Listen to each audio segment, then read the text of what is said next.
Good evening. This is our new sound system and it works great. All right, welcome to the informational meeting for 2021 town meeting. I'm going to read the first article and then I'm going to turn the meeting over to Bob Ackland, who's going to give us a slide presentation. So, Article 1. Shall the town vote a budget of $3,977,724 to meet the expenses and liabilities of the town, including capital expenditures, and to authorize the select board to set a tax rate sufficient to provide the same?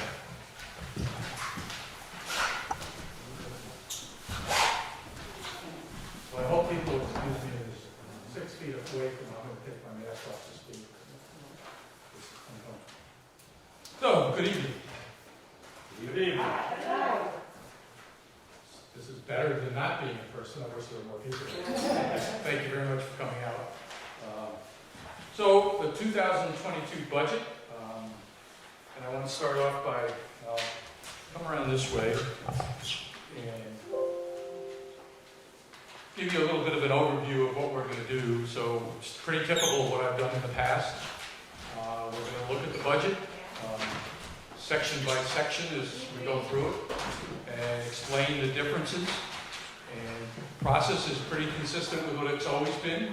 The select board starts sometime in October, late October, and collects information from all the department heads. And we go from there as to what each department wants and their resources that they need. We look at the personnel policies and whatnot. What are you telling me, Dana? The thing is coming on the screen. That's because I leaned on it. It's on the wheels. Oh, cool. It's on the wheel. I locked it, but it doesn't seem to lock it. Tell you what I'll do. Now I can stay away from it. And I wanted to make sure for everybody who's watching on television, you obviously can't ask questions tonight, but on the 21st, the 22nd, I'm sorry, on Tuesday night, there will be a select board meeting, which will be Zoom, where this presentation will be seen, and you will be able to zoom in and ask any questions that you have. So, further clarification for the people that are not here. And if you go to the website, warrenbt.org, you can get the Zoom login.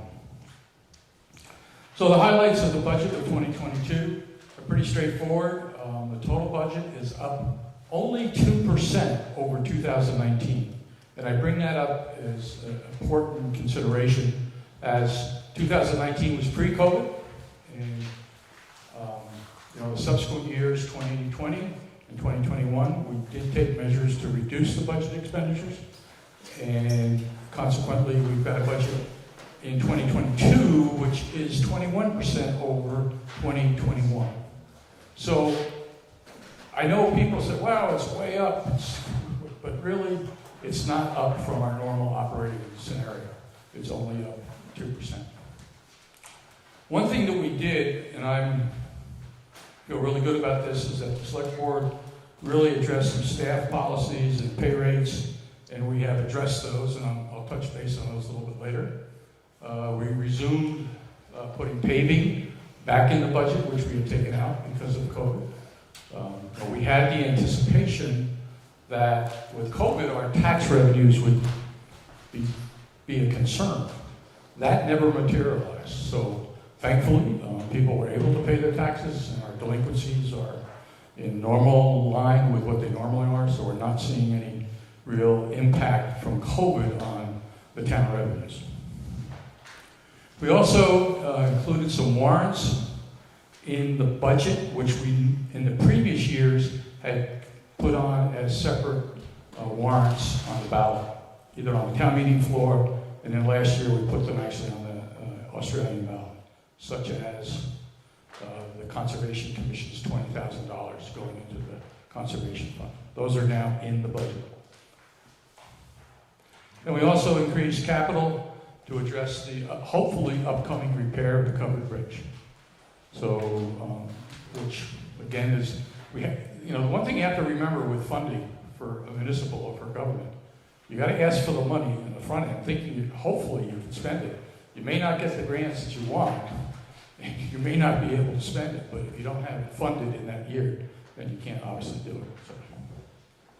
So this is really the strength of our town. And there's two people missing from here, Mike, the lister, and Chris from the road crew, Chris Catherine.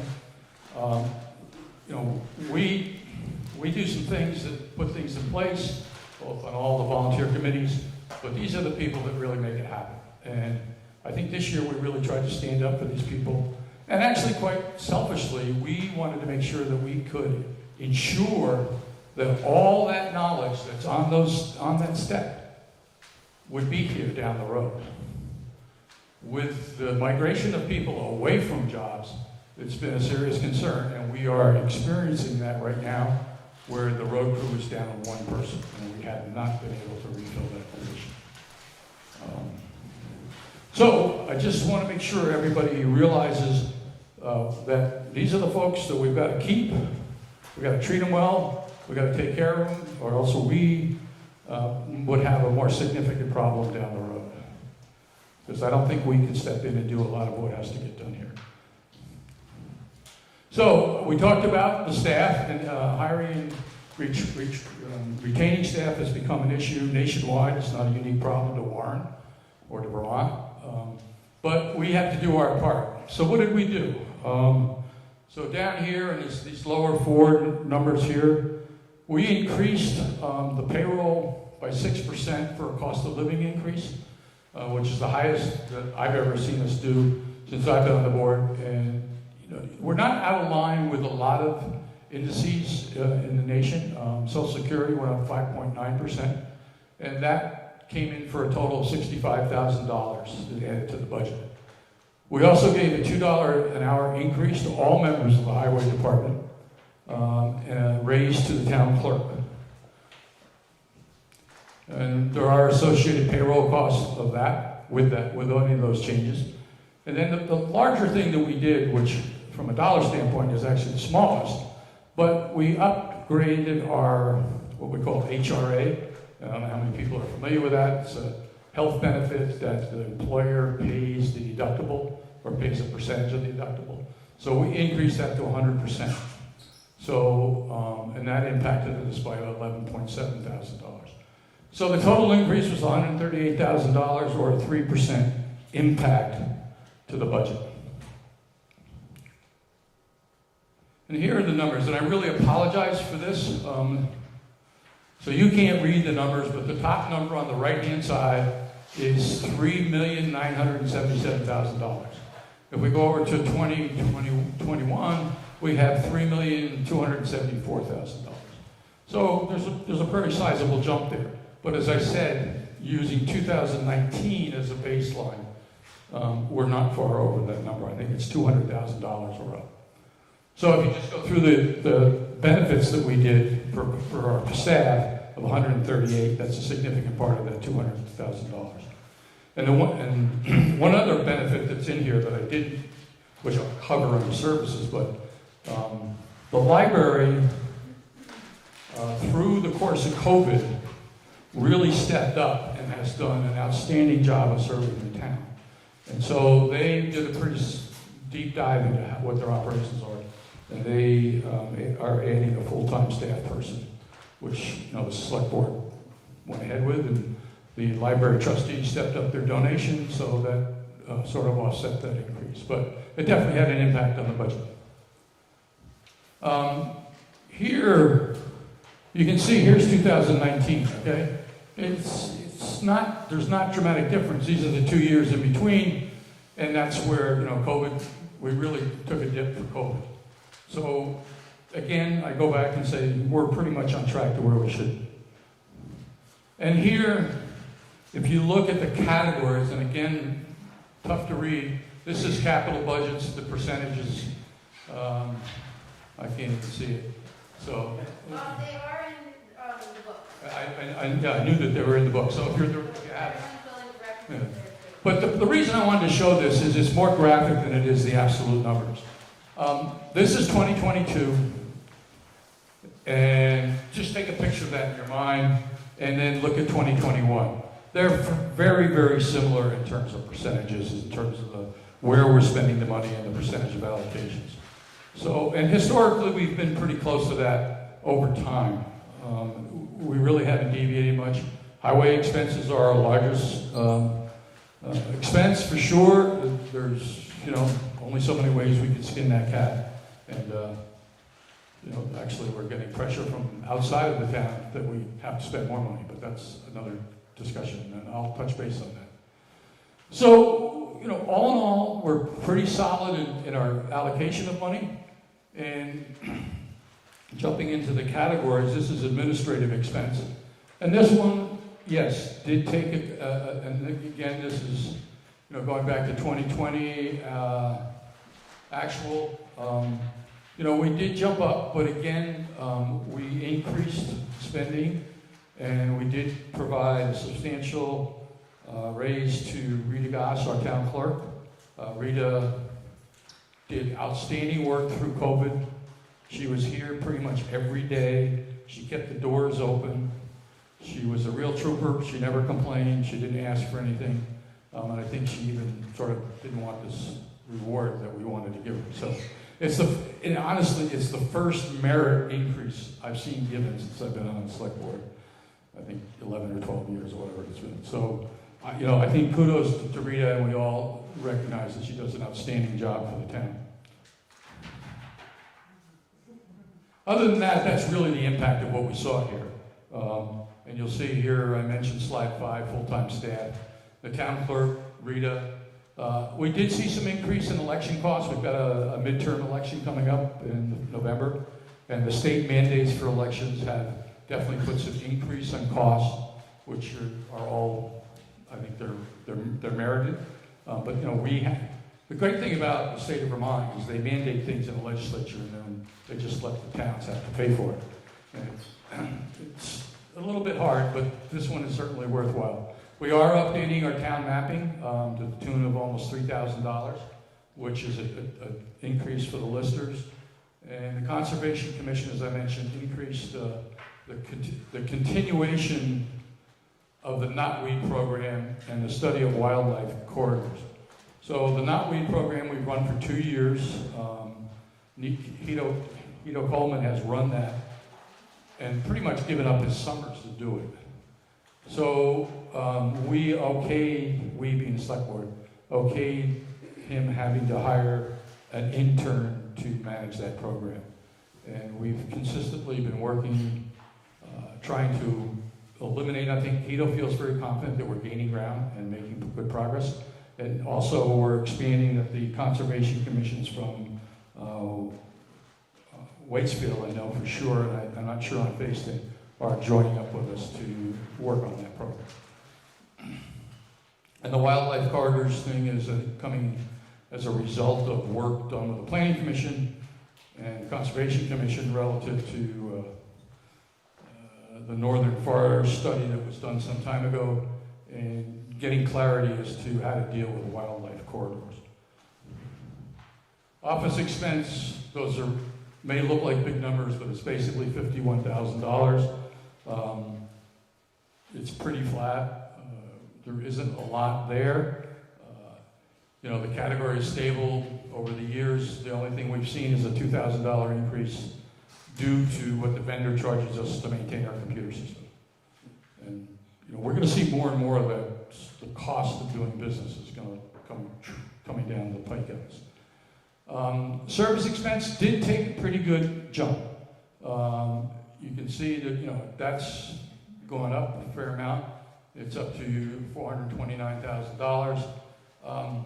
And the reason is, I think, very well justified. It falls into the same argument that I shared relative to our staff, in that we pay all our volunteers a stipend. And what do you think we pay our firemen? Well, not enough, that's for sure. But we were paying them $12 an hour. Okay, so we increased it to a whopping $15 an hour. I still think that that's a little bit of an embarrassment, but that's my personal opinion. So when we did that, we also included that to go to our constables and go to emergency management. And so those, again, were increases in costs that went there.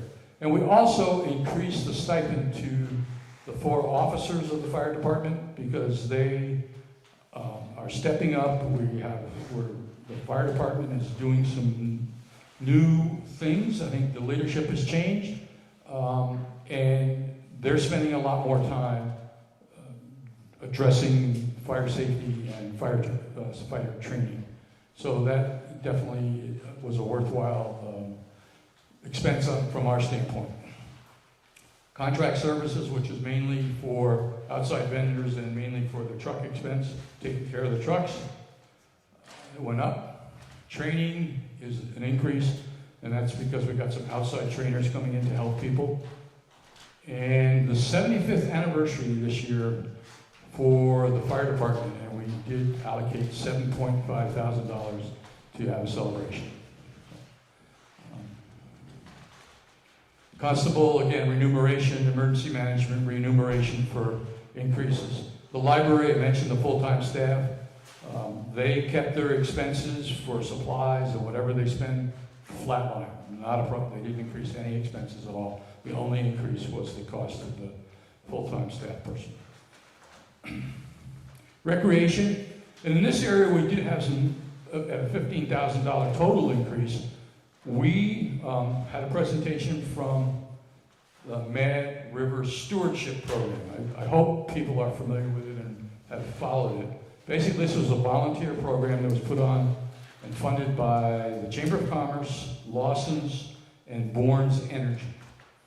They brought on an intern to manage the recreational sites such as Quails Bend in Warren, the Warren Skate Park, Warren Falls. They put in porta potties. They put in, not at all the sites, but they did put garbage disposal at all the sites. They had A&J Recycling, recycling is the name of the company, picking up garbage twice a week. They had volunteers that went to each site twice a week. So we had a lot more present at all the river sites and all the trailhead sites to be able to really maintain more, I would say, maintenance of our trailheads and water access sites, such that they're kept in decent shape. And so we elected to just add that to the budget. That was $5,000.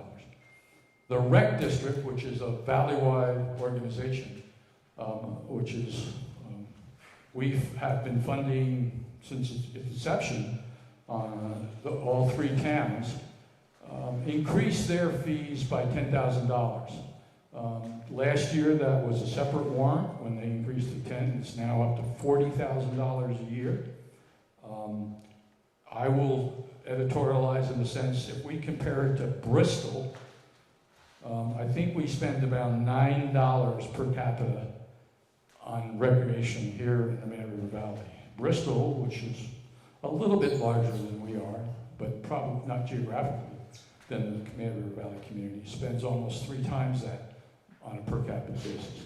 And Doug is here, Doug Bernstein, who's our moderator, who unfortunately doesn't have a task tonight. But he certainly could speak to anything relative to the rec district, and I don't know whether you want to add anything, Doug.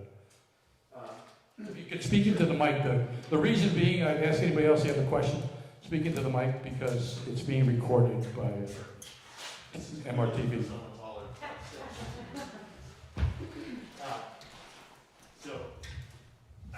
I guess the only thing I would say is, last year's request for an additional $30,000 was, I don't think you're on. okay. Okay. Was so that we could hire an administrator person, which has allowed us to do a tremendous amount of work in the Mad River Valley. And so this additional $10,000 for a total request of $40,000 from Warren is so that we are able to meet the incredibly high demand from our grant recipients. We always have more than $80,000 in grant requests, and at this point we're only be able to match $35,000 to $40,000 depending. So And as Bob mentioned, our expenditures for recreation are significantly less than other towns our size. Now, I'm happy to answer any questions if anyone has any specific questions.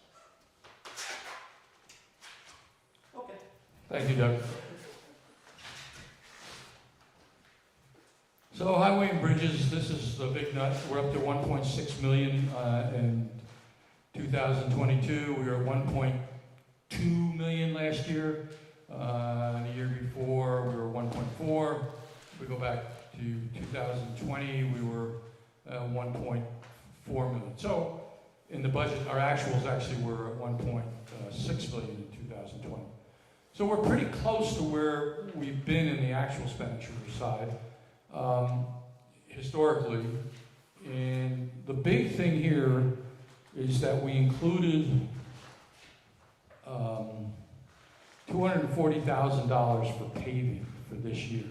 Now, if you look in your book, you're going to see in the actuals that we spent $240 last year and we budgeted $0. The reason for that is, it gets complicated, folks, so bear with me. The prior year, we had $240,000 in the budget. In 2020 for paving, we didn't spend it. Under state statute, for the highway department, you have to roll forward your unfunded or your unspent expenditure. So when we looked at, we had no money in the 2021 budget for paving. And in April, we said, what are we going to do?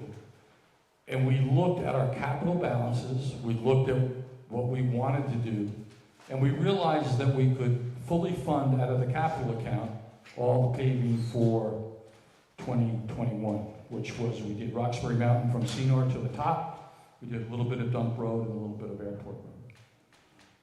I think that's it, isn't it? And so, from an accounting perspective, I just didn't want to think we were trying to pull the wool over somebody's eyes for the 240 that shows in the actual. That is actually coming out of the budget from the prior year, and because you didn't spend it, you got to show that you spent it. It had to be spent on the highway money, because it was basically the voters approved us doing $240,000 worth of paving, and the state mandates that you carry that. If you don't spend it, you got to carry it forward. Is that clear? Everybody can. So, Bob, what we're looking at then, on these numbers are actual numbers before this year. If you look in the book, it should say 2021, it should say actual. That's what we actually spent in 2020. Well, I'm looking at budget. It says budget under 2021, but that's what I'm at. Yeah, it should say, there should be a column that says actual too. It says budget. Go to the other side, go to the left of that. The actual is And then go to the left. Okay, got it. Okay? So, now we also did some other things in the highway budget, which hopefully will save us some money. One will hopefully save us some money. We added a line item for crack sealing for $25,000. So, and this is, you see the little cracks on the asphalt over time. And we researched this with the vendor that does that work and said, look guys, if you start spending money for this, you can extend the life of your paving by doing your good roads first and doing a fair amount of it. And so we're going to try the experiment to see if we can extend the life of some of our paving, because we're on about a 7-year cycle, and that's where you typically should be. But if we can make that 8 years or 9 years, then that's savings to the town. So that's in there. We also some painted line maintenance, which we increased $28,000. Those are 2 new line items: crack sealing and painted lines. Previously, sometimes we got the state to do it, sometimes we paid to have it done and we put it in paving. But now we want to make sure, especially fog lines and crosswalks, get done on a regular basis, so they're in there. Oil is increased by $2,000. I don't think we're using any more oil, but obviously the petroleum market dictates the price there. I mentioned the $240,000. We also added $10,000 for erosion control, which is, if you look at the ditches that are along the dirt roads, you'll see, especially ones that are freshly done, there's stone in those ditches, and that's a result of the state telling us how we handle dirt roads and what we have to do, and though that stone is becoming more expensive and actually harder to get, so we increased our spending there. Plus, we have a fair amount of ditching that we're going to do this coming summer, probably more than normal. And for those who don't know, that three years ago, the state came up with a general road permit, which every municipality has to have now. And they did a study of all roads, and they did a hydraulic analysis of the roads, and they have specified where there's deficiencies in the hydraulic management of the road. So we are tackling all of the spots that they have identified, and we are way ahead of where we're supposed to be in terms of what the state mandated. You have to have it finished by 2024, I think. But it will be finished this summer with the first phase of what they have said we had to do. So we're in pretty good shape there. And then the bridge and major culverts we increased by $117,000. Again, this is funding something that we hope we can do. We have drawings that are coming out very shortly to repair the abutments on the covered bridge. And they will go out to bid. We have one grant in hand right now for $300 and some odd thousand. We're applying for another grant, which we should hear about shortly. And of course, with any grants, you have a match that you have to throw into the bucket as well. So this 117 is partly to cover those matches. Now, if we don't get the second grant, we probably will not be able to do the work. But we need to have the ability, if that grant gets awarded, to make that step. So we don't know what exactly the process will be. There has been all kinds of conversation, but if we do get there, the bridge will probably close for some period of time over the course of the summer. But again, I have to say stay tuned on that one. This year, from a paving perspective, we're going to do the Sugar Bush Access Road from Route 100 to the Four Corners, the full length of it. And we're also going to do German Flats Road. And as I said, I mentioned the maintenance that we've been doing on a lot of stone line ditches. So a lot of dirt road activity this coming summer. Our buildings, special appropriations, insurance, and taxes, pretty straightforward. There's not a lot here. Building maintenance is increasing due to material costs. We don't have any big projects, but again, it's pretty close to what the actual was in 2021. And we did have some increases. I don't want to underplay them. They're relatively small, but I'm happy to identify them. Custodial wages went up $3,000. That's an increase in the rate and the scope. We found a person, Cindy found a person, that does an excellent job and has increased the scope of what she's cleaning and how she cleans it, and especially for COVID. And that includes the whole complex here, this building as well as the municipal building. So it's been a big step for us. Solid waste management is an increase of $2,000. That's an alliance that we are members of. And they set a per person rate. And because of population, our population went up from the last census. So consequently, our rate goes up.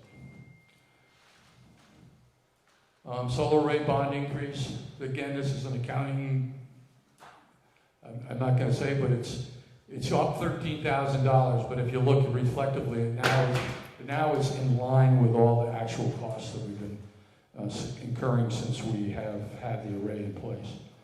The array is working well, and that seems to be on track from the actual performance.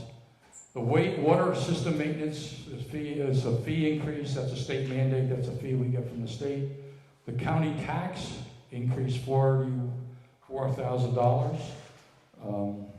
We don't get a lot from the county, but We don't have a say there, and that's increased because of our grand list increase. With the sale of a lot of homes, the grand list is going up. HRA, which I go back to the fully funding the benefit, deductible benefit, the cost of that was an increase of $20,000. And then property and vehicle insurance increased $5,000. These are basically rate increases that we don't have control over, in the sense we are insured by a consortium of municipalities. The name of the program is called PASSIVE. It's run by the Vermont League of Cities and Towns. It's very, very competitive and much better than normal commercial rates. So, you know, if we went out on the regular commercial market, we'd be paying a lot more, and they do an excellent job for us. Capital appropriations, this one took a pretty significant jump. As I said earlier, you can see here we've jumped from $791,000 up to $835,000. And again, that is really due to a number of things, but the big one is going to be the covered bridge. We increased by $50,000, but we saw a $5K increase to the fire protection and standpipe. This is to cover, I misspelled that, to German Flats, which the pipeline on German Flats blew out this past winter, and we shut the 2 hydrants down on German Flats Road that are ours, and we're going to move 1 hydrant closer to the access road, and there needed to be some additional funds put into the account to cover that. Bridge repair, which is non-covered bridge. Okay, I know that that's sort of confusing. We have made a big dent in our bridge work. We did the one on West Hill, we've done the one here in town, so we're in pretty good shape. So we actually saw a decrease of $10,000 there. Firefighter training and protective equipment is up by $5,000. Again, anticipation of costs. We know that all the firefighter equipment, the personal equipment, which is, I don't know what the cost is exactly per full set, but it certainly isn't cheap. It's probably close to $5,000 per person. So we know that some of that's aging out and we need to replace it, so we put money into that. The conservation fund, I talked about in the very beginning, that shows an increase of $20,000. And that's because we've done that on a warrant basis previously, which has always been voter approved, and we just said, okay, let's put it in there. We don't need to take that step. The Blueberry Dam and Covered Bridge, we increased by 50. This is again trying to put money aside for the Covered Bridge scenario. Warren Wastewater, which is the water system that's here in town, increased by $12,000. This is to cover the water sampling that's required by an indirect discharge permit, which needs to be done, I think, every 12 years by the state. It's something you have to do to maintain your permit. And the fire department equipment was decreased. This is the trucks, was decreased by $10,000. Because we're pretty up to speed on that. I mean, up to date on where we are there. So, that takes us to where we think we might be in a tax rate. And you can see it definitely is tweaking up a little bit from 2021. We made a projection, I think it would be about 46 cents, which is pretty consistent in the area that we've been. I will state that when we do the tax rate, that's done in July. As you well know, the bills come out then. And we take a look at how much money we have in the bank, how much money we have in grants due, what we haven't spent, how much, in other words, how much money do we have to spend to the end of the year. And the rate is then set, and typically it is lower than what we estimated this time of year. So I think last year we estimated at 45 cents, and it came in, I think, at 42 cents. So that is about it. We ask that you please vote on March 1st. And we wish that we were in person March 1st and could do this on the floor, but unfortunately, but we're getting closer. So, any questions? Well, Can I clarify something? certainly can. The library position is we're not actually adding a new entirely full-time person. We're taking, we have a part-time children's librarian. We're taking that position, we're adding on, last year we budgeted for, I think it was an 8-hour-a-week position programming, which we were never able to hire. We're taking those, putting them together, making it full-time. So it's increasing a slight bit of hours, but it also includes increasing benefits. So it's not a new, entirely new full-time person. Yeah, thank you for the clarity there. And, you know, one of the increase is really benefits. So, and to just be clear, make sure that we're upfront with everybody. If you come on board and you're married and you have a family of 4, your cost is a lot different than if you're a single person that comes on. So it's hard, and in this case, I think she is married and she has children, so she's at the higher rate for what comes on as the health insurance. You know, that's one of the benefits that we feel working for the towns. We have good coverage, good people, and you know, but it's really been interesting that we have pounded the pavement at what I feel is a pretty decent rate for somebody to work for the town with excellent benefits, and we have not been able to fill that slot. And you know, there is concern. We've got 4 guys trying to do the job of 5 right now. Hopefully, they can get through the winter. And quite honestly, I think it's going to be a better challenge for the summer, right? Because they can't take any time off during the winter. So they have, and most of them have been here long enough. They've got a lot of vacation accrued. So the next thing you know, you only have 2 guys showing up to do a job that takes 3 or 4 people. But you know, somehow we'll figure out how to get through it. So, any other questions? Well, thank you for your time. I appreciate it. I'll turn it back over to Ian.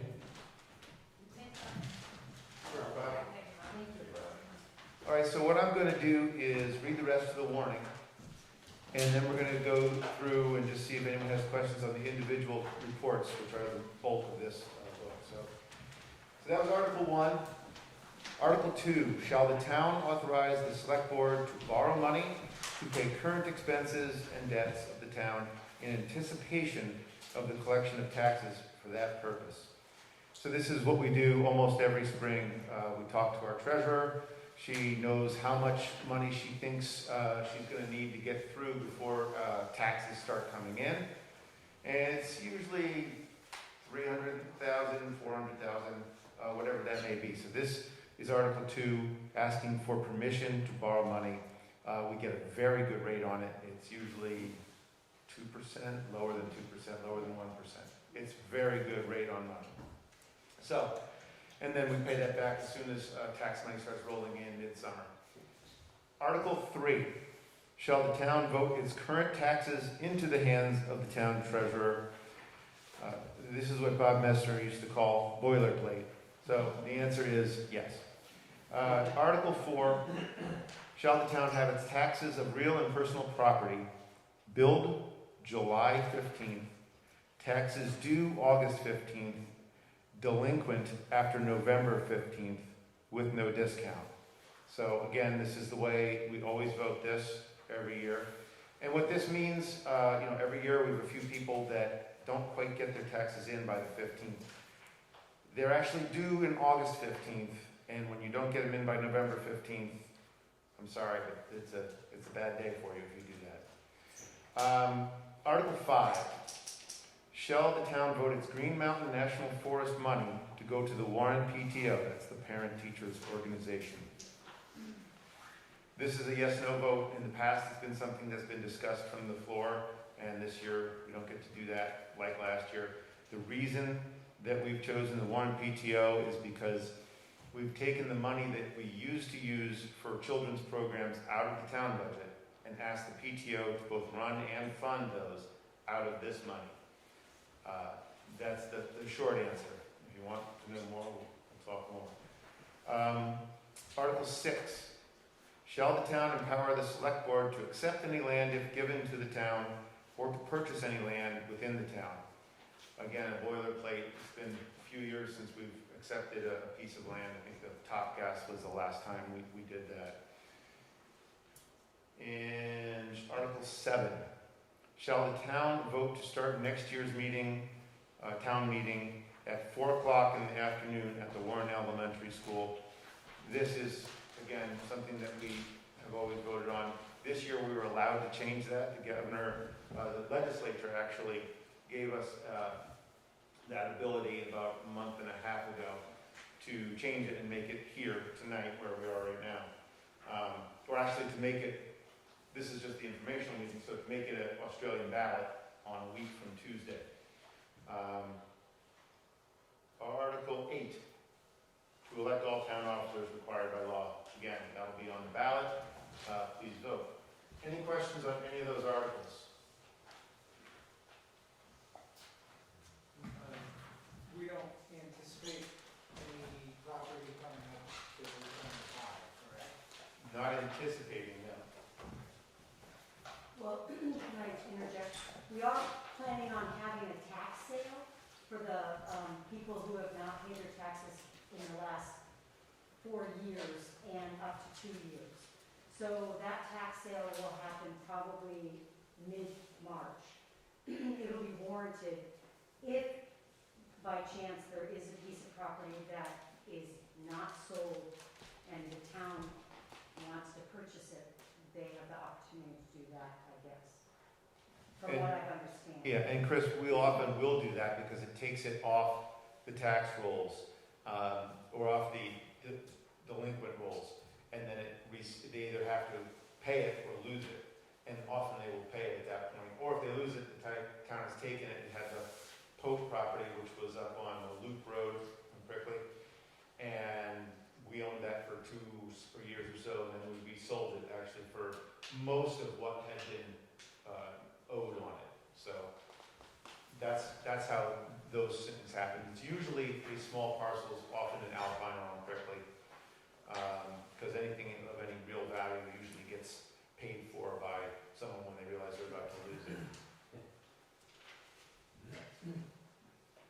Okay, so I'm going to run through, we'll start on page 7 with the Warren Select Board report, which basically just tells you what we did this year, what we're proud of, and kind of our direction for next year. And let's see. The next bunch of pages is Bob's report that we just saw. Report of delinquent taxes starts on page 13, runs through page 16. The budget starts on page 17, runs through page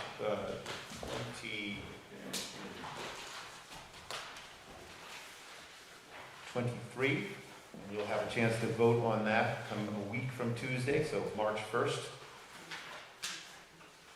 And the wastewater report is on page 25.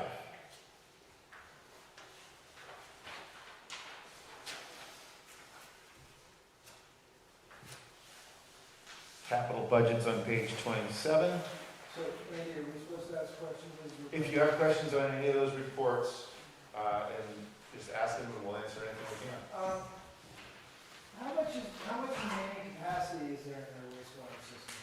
So, in the wastewater system, I believe we have 6 full-time, so I'll give you it in gallons. I think it's 2,500 gallons a day, which I asked, and that comes out to 6, like 4-bedroom houses.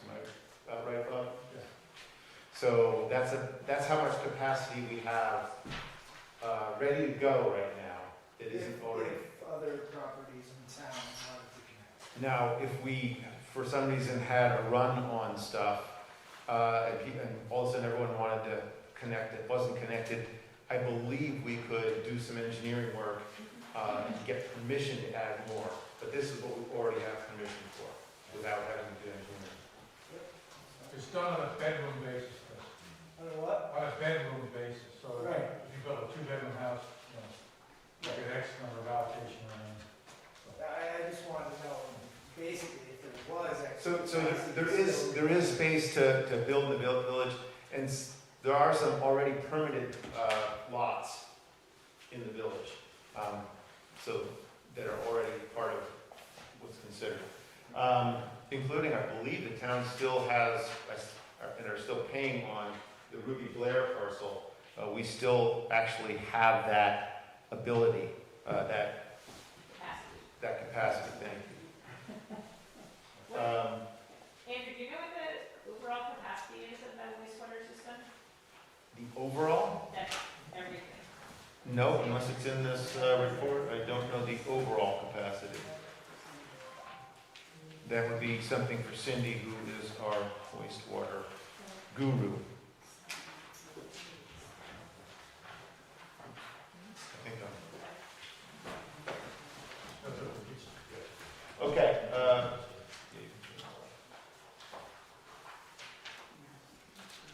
Town clerk's report is on page 28.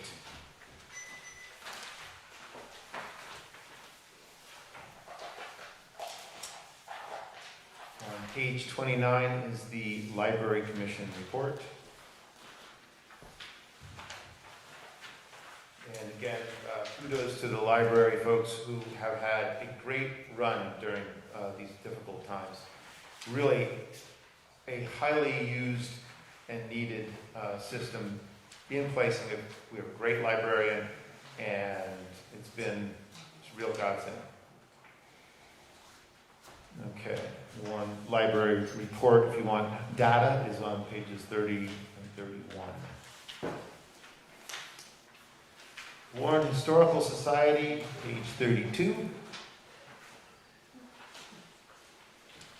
Listers report on page 33. Page 34 is the Warren Fire Department report. On 35 is Warren Arts Committee report. You may have noticed, that's by Ginny Roth, you may have noticed the dedication this year is to Ginny Roth.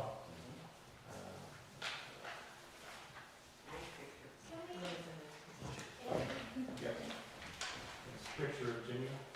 Can we make next year's dedication to Lori Jones? Oh, yeah. Oh, yeah. That's a great idea. That's a great idea. So I'll make it another time. Oh, yeah. we can definitely have that discussion.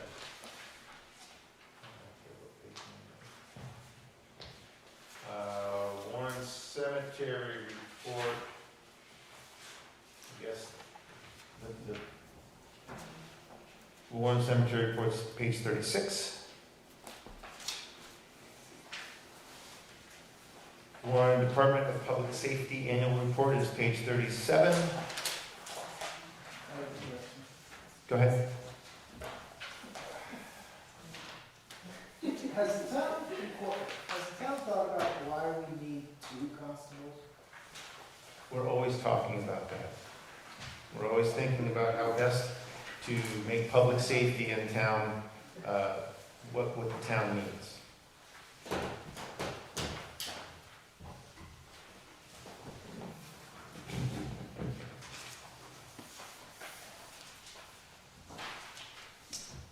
Anything else?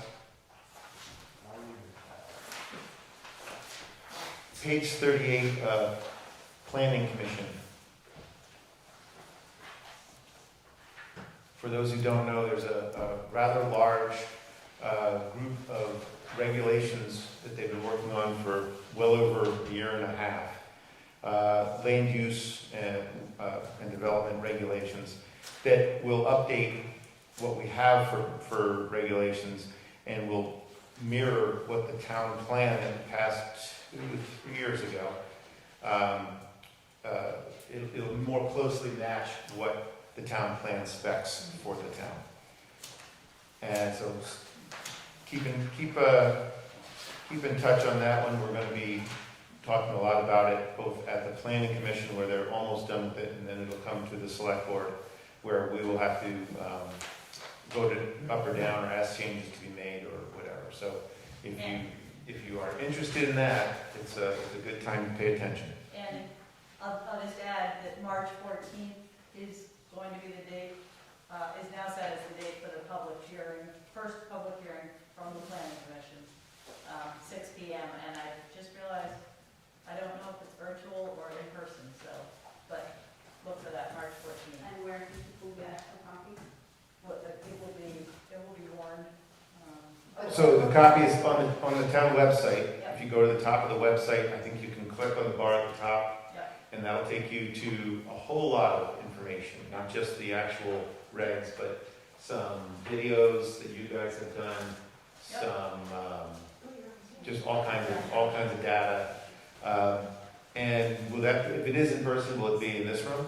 That's what I'm thinking, so, but I don't Okay. have clarification on that. So, Margot. Do we know when the revised plan is gonna get up there? What's up there now is dated August. Is it, okay, we just got, what is today? So on Monday, we just got our final corrected version. I would think that should be up. I wasn't at that meeting, so I don't know if there were further changes, but I'll make a note of it to make sure it gets up ASAP. Okay, and then there was also a table that Place Sense shared on Monday night that's supposed to get published as well. Yep, Okay, so those will have to be Okay. updated. we're gonna need every single day to look at that. Yeah. All right, page 39, the Development Review Board report. And also on 39, the Zoning Administrator's report.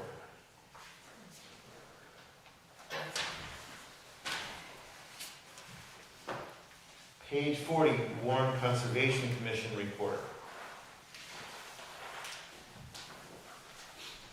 And on 41, the Energy Committee, Warren Energy Committee report. 42 is the Warren Solar report. That's mostly just numbers for the last few years of what we're generating on our field up at Brooksfield, our array. You can check on page 43 the minutes from last year, and it actually has the vote totals. The Department of Public Works report is on 45. School PTO on 46. Sheriff's report on 47 through 51. I have a question about that. Go ahead. You read that report and it says they're really suffering from the point of view of not having people, not being able to get people, not being able to express. Is that going to change our relationship with the sheriff's department in terms of the services that we're looking to do? I believe they actually underbilled us this year. I haven't looked recently, but I think that they are having trouble actually fielding the team. And I don't know what you guys feel, but I don't feel like we are lacking in public safety. I think that, Jeff can tell you, but I bet you he's picking up some of that slack. There's more things for him to do. I know Jeff spends a lot of time at Warren Falls in the summer, not hanging out on the rocks usually, no. They haven't indicated to us, we haven't gotten any direct communication from the sheriff's department that we should expect anything less from them at this point. But the town's still planning to. We contracted with them for the same amount. It used to be that they tried to get us, they raised their per diem rate. And they would ask us to, if you want these same hours, it's gonna cost more. And what we've done since about the time when we brought on our constables, we said, we're gonna level fund this, make your hours fit to our pay. So basically, we flat funded them and instead used any increase to bring our guys up to speed and pay them for their time and miles. All right, Mad River Resource Management Alliance, which used to be called the Solid Waste District and stuff like that, but now we're the Mad River Resource Management Alliance. It's the same guys. I know that we had John in a couple months ago, and he said that last year they could only do one hazardous waste pickup, And I think he said that they have ability to do 2 this year. All right. We were talking to the mic. Yeah, come on up, Margaret.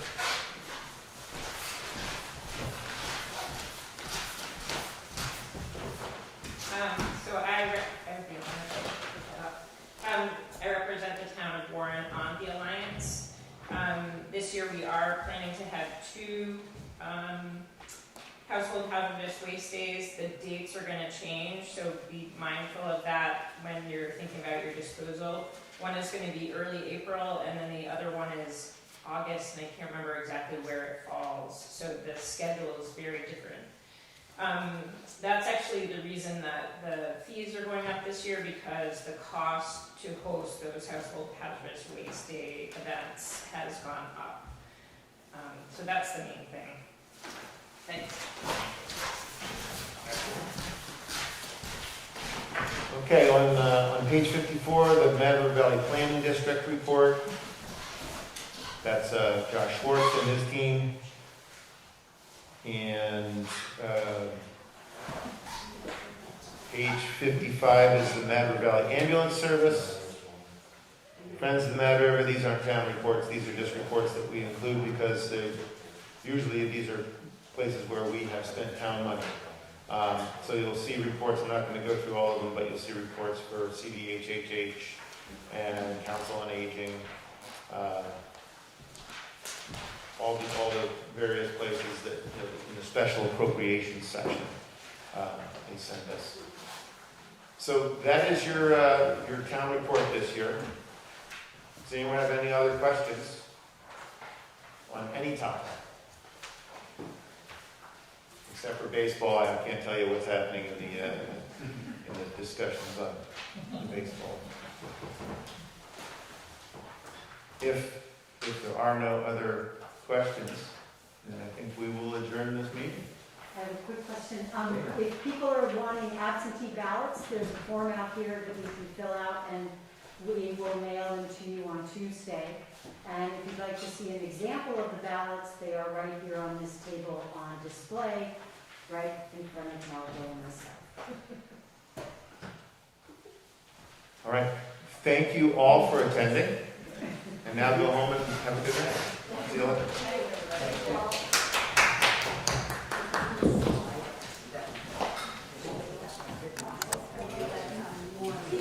Some